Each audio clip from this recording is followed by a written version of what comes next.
জয় নিতাই, জয় গৌর, জয় জয় শ্রী রাধে শ্যাম। সকলকে নিতাই দরবারে স্বাগত জানাই। আশা করছি নিতাই চাঁদের কৃপায় এবং করুণায় তোমরা সকলেই খুব ভালো আছো এবং ভজনে আছো। আমরা গৌর কথা আলোচনা করছিলাম। জানি অনেকেরই কিন্তু গৌর কথার এ যাবৎকাল পর্যন্ত শোনা হয়নি, যে কথাগুলো এতদিন পর্যন্ত 21টা পার্ট আপলোড করা হয়েছে, কিন্তু সকলের কিন্তু শোনা হয়নি। জানি হয়তো সময়ের অভাব, অন্যান্য ভিডিওগুলো দেখতে যতটা তাড়াতাড়ি হয়ে যায়, কথা শুনতে কিন্তু একটু ধৈর্যের প্রয়োজন হয়। তবু আমি সকলকে অনুরোধ করব একটু সময় বার করে, কারণ ভিডিওগুলো কিন্তু খুব বেশি বড় নয়, একটু সময় বার করে একটু ধৈর্য ধরে যদি তোমরা সকলে শোনো, তাহলে আমার মনে হয় যে খারাপ লাগবে না, আনন্দই হবে। উপরন্তু মহাপ্রভুর কথা, ভগবানের কথা শুনলে কিন্তু কান এবং হৃদয় দুই পবিত্র হয়। আমার ক্ষমতা নেই কথা বলবার, তবুও যেটুকু মহাপ্রভুর কৃপায় আলোচনা করার সুযোগ আমি পেয়েছি, সেবা করার সুযোগ পেয়েছি, তোমরা যদি আমাকে সঙ্গ দাও তাহলেই কিন্তু সেই সুযোগের সদ্ব্যবহার করা সম্ভব হবে। তাই সকলের কাছে অনুরোধ, গৌর কথার প্রত্যেকটা ভিডিও একটু সময় করে দেখো, শুনো এবং পুরোটা শুনো। যারা নতুন দেখছো তারা নিতাই দরবার সাবস্ক্রাইব করে নিও। আর কেমন লাগছে অবশ্যই কিন্তু কমেন্ট বক্সে জানিও। আমরা কথা প্রসঙ্গে অগ্রসর হচ্ছিলাম যে নিতাই চাঁদের ব্যাস পূজার বৃত্তান্ত, নিতাই চাঁদের ব্যাস পূজার বৃত্তান্ত এবং ব্যাস পূজা সমাপনকালে নিতাই চাঁদ সহ উপস্থিত সমস্ত ভক্তমণ্ডলীকে মহাপ্রভুর যে ষড়ভুজ দর্শন, সেই দর্শনের কথা কিন্তু আমরা জেনেছি গত ভিডিওতে। গত দিনের আলোচনায় আমরা সে কথা আলোচনা করেছিলাম। আজকে আমরা আলোচনা করব অদ্বৈত প্রভুকে, আমার মহাপ্রভু কি করে শান্তিপুর থেকে আবার নবদ্বীপে নিয়ে এলেন। কারণ আমরা জানি যে অদ্বৈত প্রভু এর আগে অদ্বৈত প্রভু জানতেন যে মহাপ্রভুই হচ্ছেন স্বয়ং ভগবান, যাকে তিনি এতদিন ধরে জীবের উদ্ধারের জন্য ডেকেছেন প্রাণপণ দিয়ে। শালগ্রামে তুলসী দিয়ে যাকে ডাকছিলেন, যাকে আহ্বান করছিলেন, সেই শ্রীকৃষ্ণই যে শচীনন্দন রূপে নবদ্বীপে আবির্ভূত হয়েছেন, অদ্বৈত প্রভু কিন্তু এটা ভালো করেই জানতেন। তবুও তিনি জগতের কাছে মহাপ্রভুকে প্রকাশের উদ্দেশ্য নিয়ে একটি লীলার অবতারণা করেছিলেন। তিনি বলেছিলেন যে যদি এই শচীনন্দন আমার প্রভু হয়, তাহলে তিনি আমাকে অবশ্যই জোর করেই নিয়ে আসবেন। এই কথা বলে নবদ্বীপ থেকে শান্তিপুরে চলে গিয়েছিলেন অদ্বৈত প্রভু। এবারে সময় হয়েছে অদ্বৈত প্রভুকে শান্তিপুর থেকে আবার নবদ্বীপে ফিরিয়ে আনার, কারণ মহাপ্রভুর মহাপ্রকাশ পর্ব কিন্তু চলছে এখন। তো সেই রকমই একদিন নিতাই চাঁদের ব্যাস পূজার পরের একদিন আমার মহাপ্রভু ঈশ্বরের আবেশে আবিষ্ট হয়ে রামাই পণ্ডিতকে আদেশ করলেন। রামাই পণ্ডিতকে শ্রীবাস পণ্ডিতের আপন ছোট ভাই হচ্ছে রামাই পণ্ডিত। রামাই পণ্ডিতকে আদেশ করলেন যে রামাই, তুমি শান্তিপুরে যাও, শান্তিপুরে গিয়ে অদ্বৈত আচার্যের গৃহে যাও, গিয়ে অদ্বৈত আচার্যকে নিয়ে আসো নবদ্বীপে। অদ্বৈত আচার্যকে গিয়ে বলো যে যে প্রভুকে বৈকুণ্ঠ থেকে আনবার জন্য সে এতদিন এত আরাধনা করেছে, এত কান্নাকাটি করেছে, এত উপবাস করেছে, সেই প্রভু কিন্তু এসে উপস্থিত হয়েছেন নবদ্বীপে।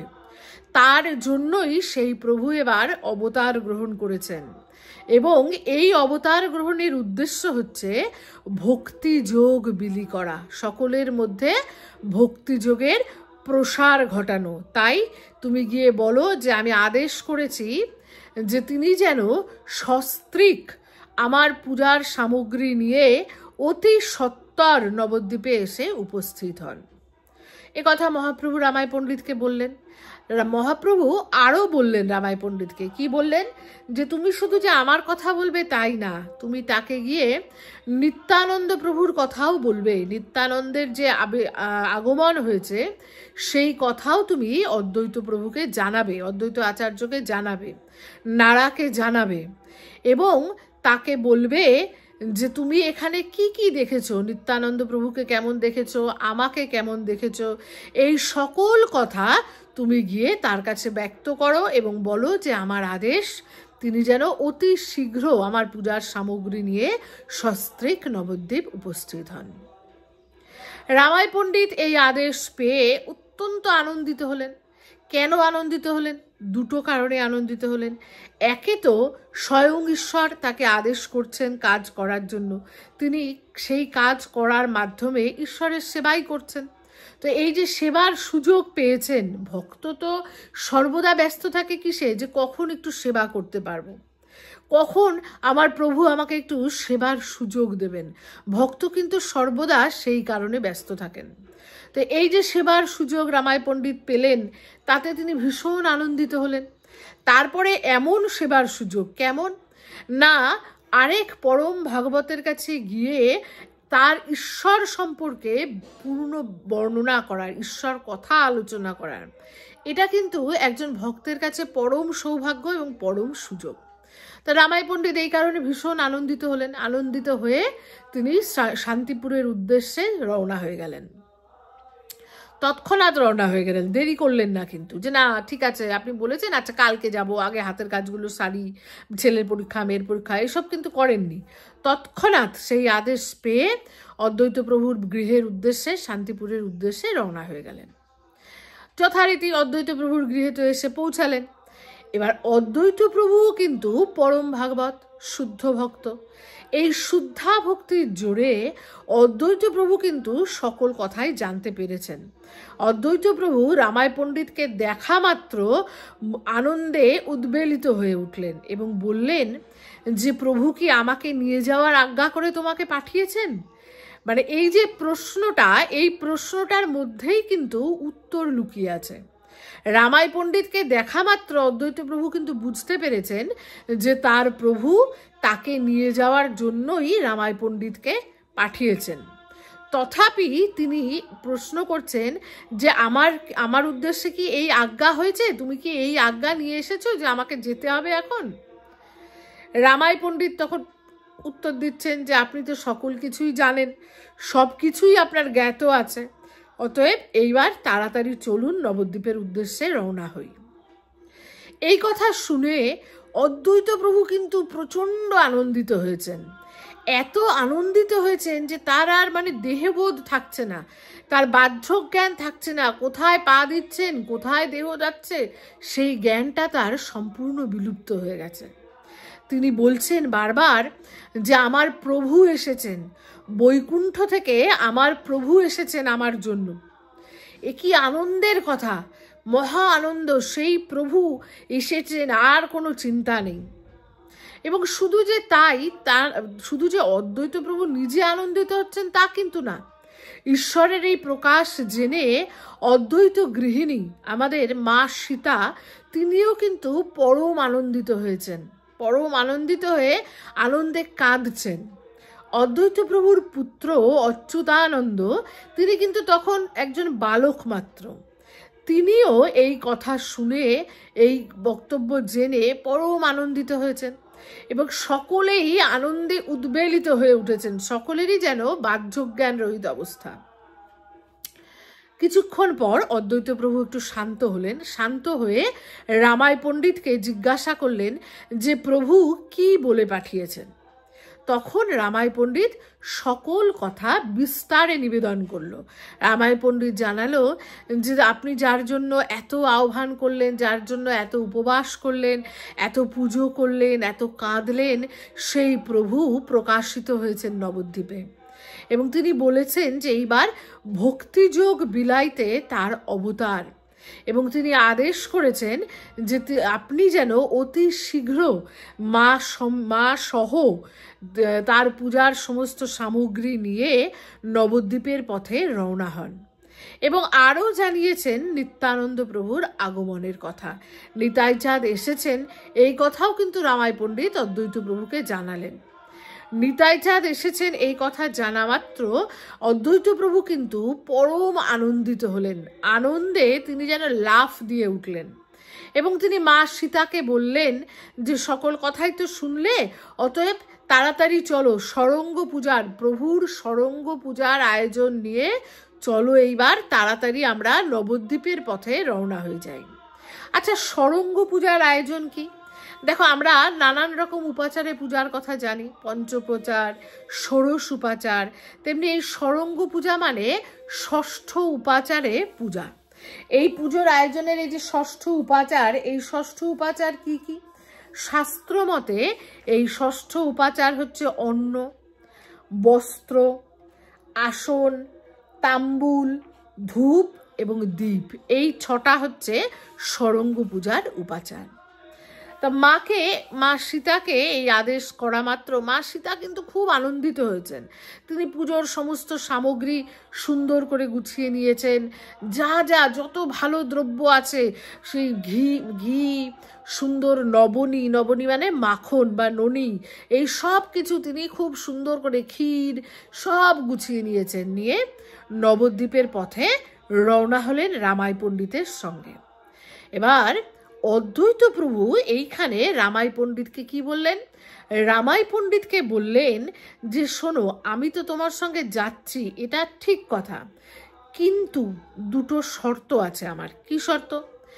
এক, যে আমার প্রভু যদি, তাকে আমি শচীনন্দনকে তখনই আমার প্রভু বলে মানব 2টো শর্ত।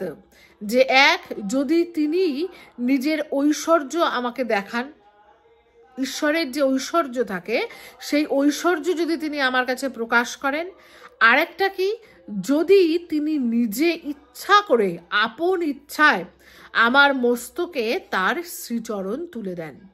এই 2টো শর্ত যদি পূর্ণ হয়, তবেই কিন্তু আমি শচীনন্দনকে আমার প্রভু বলে মানব।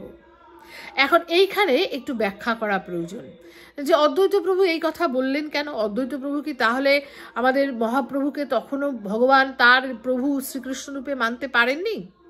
তা কিন্তু নয়। কারণ আমরা এর আগে দেখেছি যে অদ্বৈত প্রভু কিন্তু নবদ্বীপেই মহাপ্রভুকে শ্রীকৃষ্ণ রূপেই আরাধনা করেছিলেন, শ্রীকৃষ্ণ শ্লোক পাঠ করে তার পুজো করেছিলেন। কাজে অদ্বৈত প্রভুর কাছে এটা কিন্তু অবিদিত নয়, এবং অদ্বৈত প্রভু কিন্তু এটা মানেন। কিন্তু তথাপি অদ্বৈত প্রভু একটু রহস্য করে কথা বলেন। এবার এই অদ্বৈত প্রভুর এই রহস্য কথা না বুঝে যারা মহাপ্রভুর ভগবত্তা নিয়ে, মহাপ্রভু যে স্বয়ং ঈশ্বর, এই নিয়ে যারা প্রশ্ন তোলেন, তাদের কিন্তু সকল সিদ্ধির পথে অন্তরায় এসে যায়। আচ্ছা, এবার আরেকটা ব্যাপার আছে। কেন অদ্বৈত প্রভু এই 2টো শর্ত রাখলেন? তার আরেকটা কারণ আছে। কি কারণ? দেখো, অদ্বৈত প্রভু নিজে জানেন যে শচীনন্দনই সেই স্বয়ং ভগবান শ্রীকৃষ্ণ, কিন্তু তিনি একা জানলে তো হবে না, জগতের কাছে তো জানতে হবে। ততদিন পর্যন্ত, তখনও পর্যন্ত যাদের এই বিষয়ে সন্দেহ আছে, তাদের কাছে তো মহাপ্রভুর স্বরূপ প্রকাশ করতে হবে। এই উদ্দেশ্য নিয়ে কিন্তু আমাদের অদ্বৈত প্রভু এই শর্তটা রাখলেন যে মহাপ্রভু যেন তার ঐশ্বর্য প্রকাশ করেন। কারণ যদি ঐশ্বর্য প্রকাশ করেন, তাহলে কিন্তু জগৎবাসীর কাছে এটা প্রকাশিত হবে যে মহাপ্রভু স্বয়ং ঈশ্বর। আচ্ছা, আরেকটা শর্ত কি রেখেছিলেন? আরেকটা শর্ত রেখেছিলেন যে মহাপ্রভু যেন আপন ইচ্ছায়, স্ব ইচ্ছায় অদ্বৈত প্রভুর মস্তকে তার শ্রীচরণ রাখেন। কেন? দেখো, লৌকিক লীলায়, লৌকিক দিক থেকে দেখতে গেলে মহাপ্রভু বলছে, লৌকিক লীলায় দেখতে গেলে অদ্বৈত প্রভু এবং মহাপ্রভুর যিনি দীক্ষাগুরু অর্থাৎ ঈশ্বর পুরীপাদ, এনারা দুজনেই কিন্তু শ্রী মাধবেন্দ্র পুরীপাদের মন্ত্রশিষ্য ছিলেন। তা মন্ত্রশিষ্য যেহেতু ছিলেন, তাই জন্য অদ্বৈত প্রভুকে মহাপ্রভু গুরু হিসাবে জ্ঞান করতেন। যেহেতু অদ্বৈত প্রভু এবং মহাপ্রভুর নিজের আপন গুরুদেব, এক গুরু ভাই, তাই তারা গুরু শ্রেণী। তাই অদ্বৈত প্রভুকে লৌকিক লীলায় মহাপ্রভু কিন্তু গুরু হিসাবে জ্ঞান করে তার সামনে নত মস্তক হতেন। কিন্তু মহাপ্রভু তো নিজে স্বয়ং ভগবান, জগদীশ্বর, জগৎ গুরু, জগৎপতি। কাজে তিনি তো সকলের শ্রী গুরুদেব, ভগবান তো সকলের গুরুদেব। সকল গুরু স্বরূপের মধ্যেই সেই ভগবৎ সত্তা কাজ করে। সকল ভগবৎ সত্তা এক একটি গুরু স্বরূপকে আশ্রয় করে আমাদের জীব জগৎকে কৃপা করেন, তাই তো? তো সেই ভগবান তিনি স্বয়ং, তিনি সকলের গুরু। তাই এই তত্ত্বটা প্রকাশিত করবার জন্যই এই শর্তটা কিন্তু অদ্বৈত প্রভু রাখলেন। বেশ, রামায় পণ্ডিত কি এর উত্তরে কি বললেন? রামায় পণ্ডিত বললেন, সকলই তোমাদের ইচ্ছা।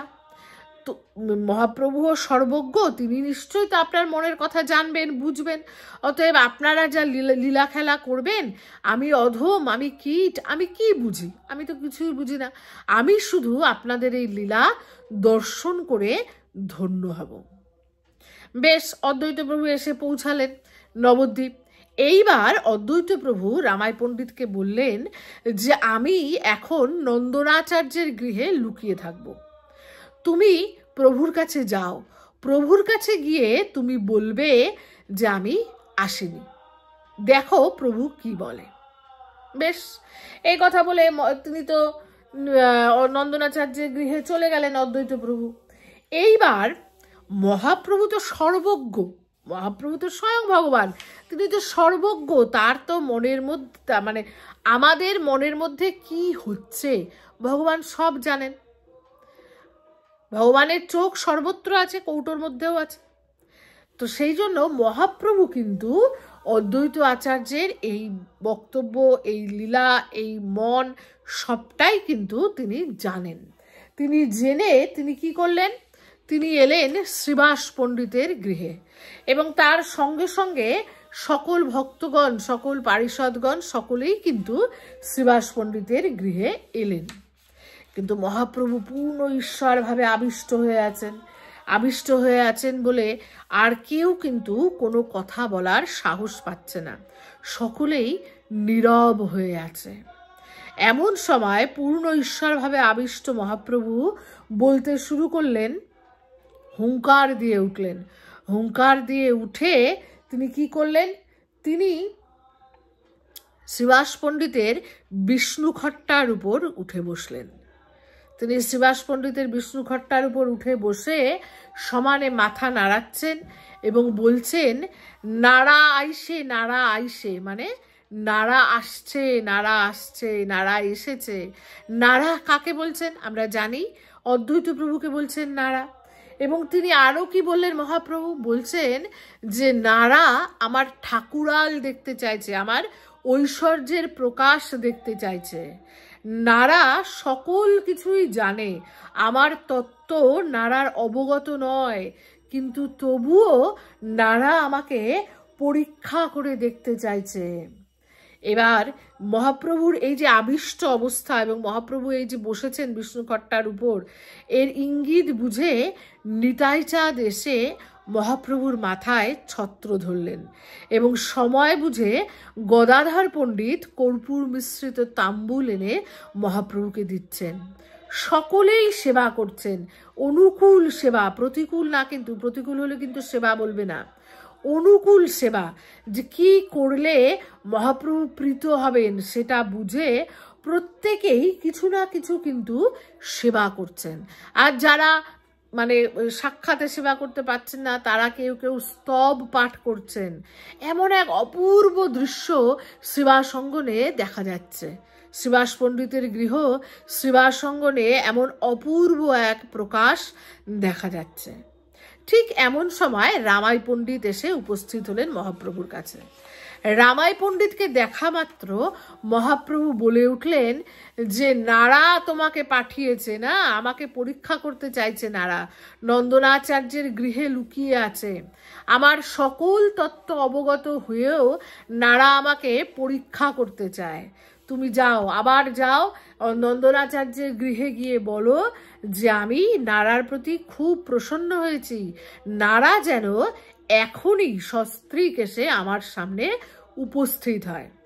এই কথা শুনে রামাই পণ্ডিত আবার চলে গেলেন নন্দনাচার্যের গৃহে।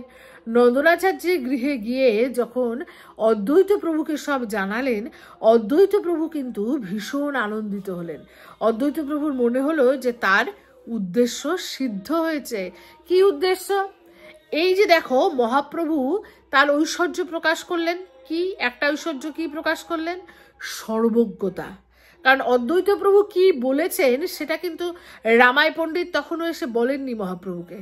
তার আগেই মহাপ্রভু নিজেই বলছেন যে অদ্বৈত প্রভু কি বলেছেন, কোথায় আছেন।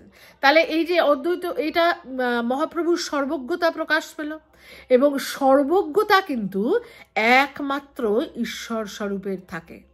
কাজে জগৎবাসীর কাছে এই একটা বিরাট স্বরূপ প্রকাশিত হলো মহাপ্রভুর, একটা বিরাট ঐশ্বর্য প্রকাশিত হলো, যার দ্বারা এটা প্রকাশিত হলো যে মহাপ্রভু কিন্তু স্বয়ং ভগবান।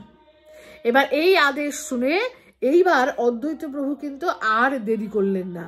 অদ্বৈত প্রভু এবার দূর থেকে দণ্ডবাদ করতে করতে সস্ত্রীক এসে উপস্থিত হলেন আমাদের মহাপ্রভুর সামনে, শ্রীবাস অঙ্গনে, যেখানে বিষ্ণু খট্টার উপর মহাপ্রভু বসে আছেন, একদম সামনে উপস্থিত হলেন। উপস্থিত হয়ে অপূর্ব দৃশ্য, অপূর্ব লীলা দর্শন করলেন। অদ্বৈত প্রভু কি দর্শন করছেন চলো আমরা বৃন্দাবন দাস ঠাকুরের রচনা থেকে দেখি, চৈতন্য ভাগবত থেকে দেখি। কেমন দেখলেন অদ্বৈত প্রভু মহাপ্রভুকে? জিনিয়া কন্দর্প কোটি লাবণ্য সুন্দর, জ্যোতির্ময় কনক সুন্দর কলেবর। অর্থাৎ তার যে শ্রী অঙ্গ, শ্রী অঙ্গের যে লাবণ্য, সেই লাবণ্য যেন কোটি কন্দর্পকে হার মানাবে। এবং তার যে কলেবর, তার যে দেহ, জ্যোতির্ময় কনক সুন্দর, এত জ্যোতির্ময় মনে হচ্ছে সোনার জ্যোতি। তার শ্রীঅঙ্গ স্বর্ণবর্ণের মতো, সোনার মতো, এবং ঝকঝক জ্যোতি ছটা বেরোচ্ছে তার শ্রীঅঙ্গ থেকে।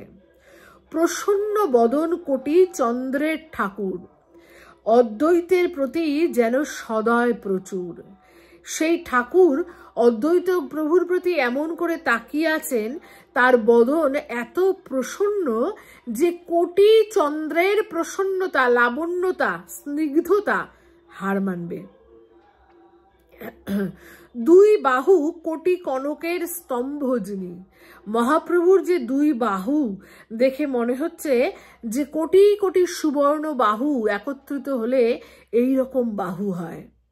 তহি দিব্য অলঙ্কার রত্নেরও খেচনি, এবং তার শ্রী অঙ্গে নানা দিব্য অলঙ্কার, দিব্য রত্ন খচিত অলঙ্কার দিয়ে সাজানো। শ্রীবৎস কৌস্তুভ মহামণি শোভে বক্ষে, তার বক্ষে শ্রীবৎস কৌস্তুভ মণি শোভা পাচ্ছে। মকর কুণ্ডল বৈজয়ন্তী মালা দেখে, তার কানে দেখছে মকর কুণ্ডল, এবং তার গলায় বৈজয়ন্তী মালা। বৈজয়ন্তী মালা মানে নানাবিধ পুষ্পে রচিত মালা, অন্তত পক্ষে 9 রকম পুষ্প তাতে থাকবে। কোটি মহা সূর্য যিনি তেজে নাহি অন্ত, তার যে তেজ, মহাপ্রভুর শ্রীবদনের শ্রীঅঙ্গের যে তেজ কোটি সূর্যকে হার মানাচ্ছে।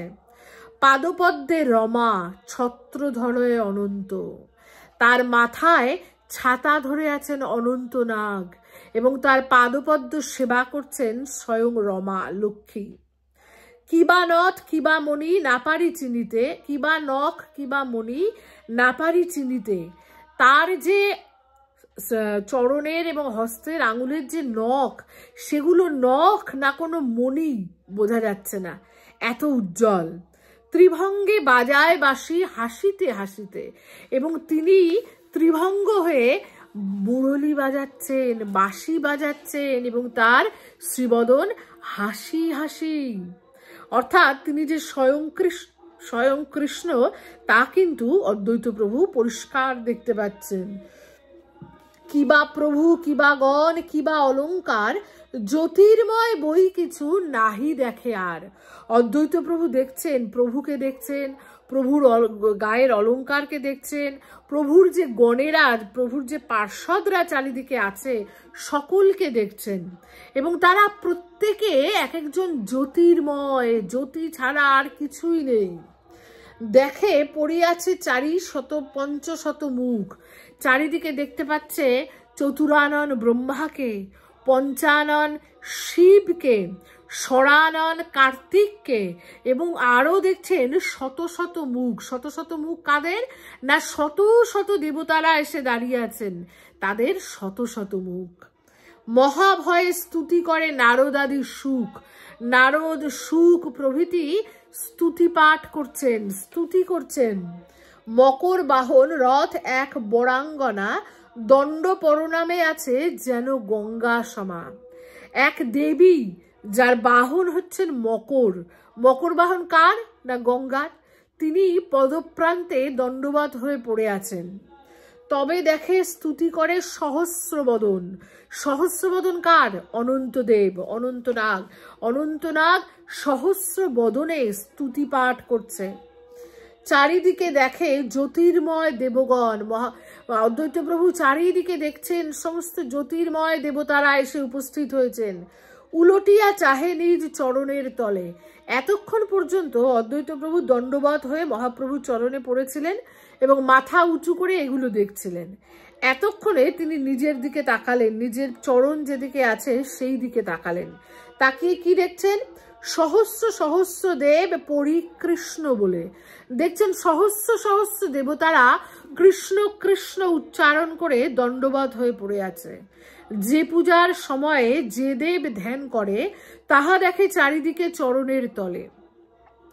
এতদিন অদ্বৈত প্রভু যে সমস্ত পূজাদি করেছেন, নানা দেব দেবতার পূজা করেছেন, তাদেরকে ধ্যানে দেখতে চেষ্টা করেছেন, কিন্তু সাক্ষাতে কোনোদিন দেখেননি। এখন দেখছেন সেই সকল দেবী দেবতারা চারিদিকে পড়ে আছে এবং কৃষ্ণ কৃষ্ণ করে স্তুতি পাঠ করছে। দেখিয়া সম্ভ্রমে দণ্ড পরনাম ছাড়ি উঠিলা অদ্বৈত অদ্ভুত দেখি বড়ি। এই অদ্ভুত দৃশ্য দেখে অদ্বৈত প্রভু তাড়াতাড়ি দণ্ডবত থেকে উঠে দাঁড়ালেন। দাঁড়িয়ে দেখছেন কি, যে সপ্ত মহানাগ, সপ্ত মহানাগগণ সপ্ত ফণা ধরেছেন, ধরে ঊর্ধ্ববাহু হয়ে স্তুতি করছেন সমস্ত ফণারা। এবং দেখছেন অন্তরিক্ষ পরিপূর্ণ দিব্য রথে, আকাশে সব দিব্য রথ এসেছে। দিব্য রথ মানে গজ, গজ যে রথের বাহন হাতি, অর্থাৎ ঐরাবত যার বাহন, তার মানে ইন্দ্রদেব এসেছেন। হংসারূঢ় এসেছেন। হংসারূঢ় কে না ব্রহ্মা। অশ্ব কার রথে থাকে না কুবের। তারা সকলে এসে দাঁড়িয়ে আছেন অন্তরিক্ষে। দেখছেন কোটি কোটি নাগবধূ। নাগবধূ কে? দাপরে যে কালীয় দমন করলেন কৃষ্ণ, সেই কালীয় দমনের যে স্ত্রীরা ছিলেন তারা সকলে কৃষ্ণ স্তুতি করেছিলেন। সেই নাগবধূরা সকলে সজল নয়নে দাঁড়িয়ে কৃষ্ণ বলে স্তুতি করছেন। অদ্বৈত প্রভু এগুলো সব দেখতে পাচ্ছেন। ক্ষিতি অন্তরিক্ষে স্থান নাহি অবকাশে। কোটি কোটি দেবী দেবতায় চারিদিক ভরে গেছে, কোথাও কোনো জায়গা ফাঁকা নেই। দেখছেন মহাঋষিরাও সকলে এসেছেন, মহাঋষিরাও সকলে এসে বন্দনা করছেন। এই দৃশ্য শুধু যে অদ্বৈত প্রভু দেখলেন তা কিন্তু না, মা সীতাও কিন্তু দেখছেন। মা সীতাও দেখলেন এবং অদ্বৈত প্রভু দুজনেই দেখলেন। দুজনে দেখে দুজনের মুখ থেকে আর কোনো শব্দ উচ্চারিত হচ্ছে না। চারিদিকে দেখে অদ্বৈত প্রভু এইবার স্তুতি করতে শুরু করলেন। অদ্বৈত প্রভু কি বলে স্তুতি করছেন? অদ্বৈত প্রভু মহাপ্রভুকে স্তুতি করছেন যে তোমার সংকল্প লাগি অবতীর্ণ আমি। না, মহাপ্রভু এবার অদ্বৈত প্রভুকে বলছেন। অদ্বৈত প্রভু তো বাক্যহারা হয়ে গেছেন। তখন মহাপ্রভু অদ্বৈত প্রভুকে বলছেন যে তোমার সংকল্প লাগি অবতীর্ণ আমি। তুমি যে সংকল্প করেছ যে কলিযুগের জীবকে উদ্ধার করবে, আমাকে নিয়ে আসবে বৈকুণ্ঠ থেকে, সেই সংকল্প রক্ষা করার জন্যই আমি অবতীর্ণ হয়েছি। দেখো ভগবান ভক্তের জন্য কি করতে পারেন। ভগবান ভক্তের সংকল্প রক্ষা করবার জন্য নিজে বৈকুণ্ঠ ছেড়ে অবতীর্ণ হয়েছেন ধরাধামে। কত করুণাময় এই ভগবান। বিস্তর আমার আরাধনা কইলে তুমি। তুমি তো আমার আরাধনা অনেক করেছ। সুতিয়া আছিলু ক্ষীর সাগর ভিতরে। আমি ক্ষীরদ সাগরে অনন্ত শয্যায় শুয়েছিলাম। নিদ্রাভঙ্গ মোর তোর প্রেমের হুঙ্কারে। কিন্তু তোমার এই যে প্রেমের হুঙ্কার, প্রভু বলে তুমি যে প্রেমে আমাকে ডাকছিলে, তাতে আমার নিদ্রা ভঙ্গ হলো। যে যোগনিদ্রায় আমি শুয়েছিলাম সেই যোগনিদ্রা আমার ভঙ্গ হলো। দেখিয়া জীবের দুঃখ না পারি সহিতে। তখন এই জীবের দুঃখ দেখে আমার পক্ষে আর সহ্য করা সম্ভব হলো না। আমারে আনিলে সর্বজীব উদ্ধারিতে। এবং তখন তুমি আমাকে এই সকল জীবকে উদ্ধার করবার জন্য নিয়ে এলে। আমরা সকলেই কিন্তু অদ্বৈত প্রভুর কাছে চিরকৃতজ্ঞ, কারণ অদ্বৈত প্রভু এনেছেন বলেই আমরা এই কলিযুগের জীব এত সহজ উপায় পেয়েছি উদ্ধার পাওয়ার। কি না, নাম সংকীর্তন। মহাপ্রভু রূপে স্বয়ং ভগবান এসে আমাদেরকে এত সহজ একটি উপায় দিয়ে গেছেন। যতেক দেখিলে চতুর্দিকে মোর গণ, সভার হইল জন্ম তোমার কারণ। মহাপ্রভু আরো বলছেন যে আমার চারপাশে আমার যে গণ, আমার যে পার্শ্বদের তুমি দেখলে, তারা সকলেই তোমার জন্যই অবতীর্ণ হয়েছেন, জন্ম নিয়েছেন প্রত্যেকে। যে বৈষ্ণব দেখিতে ব্রহ্মাদি ভাবে মনে, তোমা হইতে তাহা দেখিবে সর্বজনে। মহাপ্রভুকে আরো বললেন যে ব্রহ্মাদি দেবতারা যে সকল বৈষ্ণবদের দেখার জন্য উদ্গ্রীব হয়ে অপেক্ষা করেন, তোমার কারণে সমস্ত বিশ্ব জগৎ সেই সকল বৈষ্ণবদের দর্শন এবং তাদের কৃপা লাভে সমর্থ হবে। প্রভুর এই কথা শুনে অদ্বৈত প্রভু এবং মা সীতা আনন্দে এবং কৃতজ্ঞতায় কাঁদতে লাগলেন। কাঁদতে কাঁদতে তারা কি করলেন? তারা স্তুতি করলেন এবং তখন প্রভু তাদেরকে আদেশ করলেন যে এইবার আমার পূজা করো তোমরা। তখন তারা পরম আনন্দে চোখের জলে শ্রী চৈতন্যের চরণ ধুয়ে দিয়ে সমস্ত পূজা আয়োজন নিয়ে পূজা করলেন। কি করে পুজো করলেন? তারা শ্রী চৈতন্যের মহাপ্রভুর দুই চরণ সুবাসিত জলে ধুয়ে দিলেন। তারপরে কি করলেন? যে গন্ধ সঙ্গে এনেছিলেন তা পাদপদ্মে অর্পণ করলেন, ঢেলে দিলেন। তারপর চন্দনে ডুবিয়ে তুলসী মঞ্জরি সেই পাদপদ্মে অর্পণ করলেন, অর্ঘ্য দিলেন। তারপর গন্ধ পুষ্প ধূপ দীপ সহকারে মহাপ্রভুকে পূজা করলেন। পুজো করে পঞ্চপ্রদীপে তার আরতি করলেন এবং শেষে জয় দিলেন। এইভাবে কিন্তু তারা পুজো সমাপন করলেন। তারপরে তারা মাল্য দিলেন, বস্ত্র দিলেন, অলংকার দিলেন, যেমন করে শাস্ত্রে পূজার বিধান আছে সমস্ত শাস্ত্রসম্মতভাবে পুজো করলেন। পুজো করার পর এইবার কোন শ্লোক পাঠ করে প্রণাম করলেন? নম ব্রাহ্মণ্য দেবায় গো ব্রাহ্মণ হিতায় চ জগদ্ধিতায় কৃষ্ণায় গোবিন্দায় নমো নমো। এই শ্লোক পাঠ করে অদ্বৈত প্রভু এবং মা সীতা মহাপ্রভুকে প্রণাম করলেন। প্রণাম করে তারা দুজনে মহাপ্রভুর স্তুতি করলেন। মহাপ্রভুর স্তুতি করলেন তারা দুজনে। মহাপ্রভু খুব আনন্দিত হলেন এই স্তুতি শুনে। আনন্দিত হয়ে তিনি কি করলেন? তিনি অদ্বৈত প্রভুর শিরে, অদ্বৈত প্রভুর মস্তকে নিজ চরণ তুলে দিলেন। অদ্বৈত প্রভুর দুই শর্ত, দুই মনোবাঞ্ছা পূর্ণ হলো। তারপর প্রভু অদ্বৈত প্রভুকে আজ্ঞা করলেন যে নারা আমার কীর্তন করো এবং নৃত্য করো। এই আজ্ঞা পেয়ে অদ্বৈত প্রভু অতি আনন্দে, সে যে কি অপূর্ব নৃত্য করলেন, অপূর্ব নৃত্য। সে নৃত্যের কথা ভাষায় বর্ণনা করা যায় না। যেই সেই কীর্তন শুনছে এবং নৃত্য দর্শন করছে সকলের মনের মধ্যে কিন্তু প্রেম জন্মাচ্ছে। এমন সময় নিত্যানন্দ প্রভুকে দেখতে পেলেন অদ্বৈত প্রভু। নিত্যানন্দ প্রভুকে দেখতে পেয়ে তিনি ভ্রুকুটি করে হাসলেন এবং হেসে বললেন, ভালো হইল আইলা নিতাই, এতদিন তোমার নাগালি নাহি পাই। যাইবা কোথায় আজি এরুমু বান্ধিয়া, ক্ষণে বলে প্রভু ক্ষণে বলে মাতলিয়া। বলছেন তুমি এখন অনেকদিন তোমার সঙ্গে আমার দেখা হয়নি, এইবার তুমি কোথায় যাবে? তোমাকে তো আমি আমার বাহু ডোরে আবদ্ধ করব। বলছেন এই অদ্বৈত প্রভু এবং নিত্যানন্দ প্রভু কেউ কিন্তু আলাদা নন, সকলেই কিন্তু একই। নিত্যানন্দ প্রভু হচ্ছেন বলরাম। বলছেন যে এই বলরাম কিন্তু, এই অদ্বৈত প্রভু কিন্তু এই বলরামের এক অংশাবতার। তাই নিতাই চাঁদ এবং অদ্বৈত প্রভু দুজনেই কিন্তু একই তত্ত্ব, এই এক মূর্তি দুই ভাগ। নিতাই চাঁদ হচ্ছেন মূল ভাগ আর অদ্বৈত প্রভু হচ্ছেন অংশরূপ ভাগ। তাই দুজনের মধ্যে কিন্তু খুব মিল, আলাদা কিন্তু কেউ না।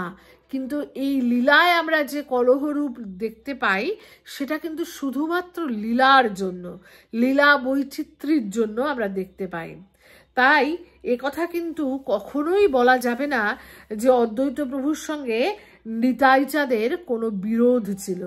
যারা এই কথা বলবে তারা কিন্তু এই তত্ত্ব সম্পর্কে সম্পূর্ণ অজ্ঞাত এবং এই প্রেম সম্পর্কেও কিন্তু তাদের কোনো রকম কোনো মিল নেই। যাই হোক, অদ্বৈত প্রভুর এই নৃত্য এবং কীর্তন দেখে মহাপ্রভু কিন্তু খুব খুশি হলেন। খুশি হয়ে নিজের গলার মালা অদ্বৈত প্রভুর গলায় তুলে দিলেন এবং অদ্বৈত প্রভুকে বললেন বর মাগো, আদেশ করলেন যে আমার কাছে বর মাগো। এখন অদ্বৈত প্রভু এই কথা শুনে কি বলবেন, কি বর চাইবেন? অদ্বৈত প্রভুর যে মনোবাঞ্ছা ছিল তা তো সম্পূর্ণ পূর্ণ হয়েছে, তাই অদ্বৈত প্রভুর তো কোনো বর মাগার, কোনো বর চাওয়ার নেই। কিন্তু বারবার মহাপ্রভু বলছেন মাগো মাগো, বর চাও বর চাও। তখন অদ্বৈত প্রভু বললেন যে আমি আর কি চাইবো, তুমি তো আমাকে সব দিয়েছো, তুমি আমাকে সমস্ত কিছু নিয়ে দিয়েছো, আমার তো আর কিছু চাওয়ার নেই। তখন মহাপ্রভু মাথা ঢুলিয়ে ঢুলিয়ে বলছেন যে তোমার নিমিত্তে আমি হইলু গোচর, তোমার কারণেই আমি সকলের কাছে দৃশ্যমান হয়েছি। ঘরে ঘরে করিব কীর্তন প্রচার, আমি ঘরে ঘরে কীর্তনের প্রচার করব। মোর যশে নাচে যেন সকল সংসার, এমন করব যে আমার যশে মানে ভগবানের নাম গানে সকল সংসার নাচবে। ব্রহ্মা ভব নারদাদি যারে তপ করে, হেন ভক্তি বিলায় মু বলিলু তোমারে, আমি তোমাকে বলছি, কথা দিচ্ছি যে ব্রহ্মাদি সকলে যে ভক্তি পাওয়ার জন্য কঠোর তপস্যা করে, সেই ভক্তি আমি এই জগৎ সংসারে বিলি করব। তখন অদ্বৈত প্রভু বললেন যদি ভক্তি বিলাইবা স্ত্রী শূদ্র আদি যত মূর্খের সে দিবা। বলছে তুমি যদি ভক্তি বিলি করো তাহলে যেন প্রভু কেউ বাদ না যায়, স্ত্রী জাতি হোক শূদ্র জাতি হোক যত মূর্খই হোক সকলে যেন তোমার এই ভক্তির পরশ পায়, তোমার এই প্রেম ভক্তিরূপ ধন যেন প্রত্যেকে পায়।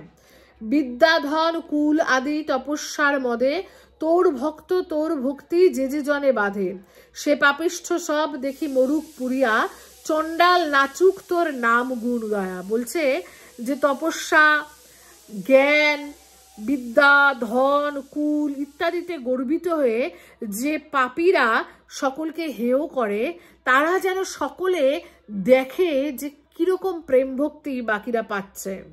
অদ্বৈতের বাক্য শুনি করিলা হুঙ্কার, প্রভু বলে সত্য যে তোমার অঙ্গীকার। অদ্বৈত প্রভুর এই কথা শুনে প্রভু হুঙ্কার দিয়ে বললেন যে তোমার এই অঙ্গীকার অবশ্যই পূর্ণ হবে, আমি সকলকে প্রেম ভক্তি বিতরণ করব।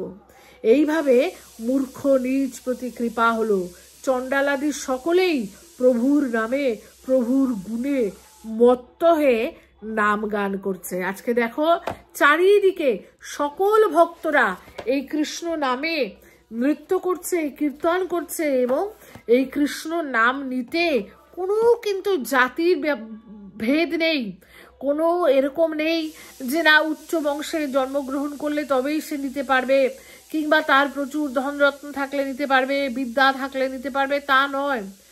সকলেই কিন্তু মহাপ্রভুর নামে, মহাপ্রভুর কৃপায়, মহাপ্রভুর নাম করে আনন্দে নৃত্য করতে পারে।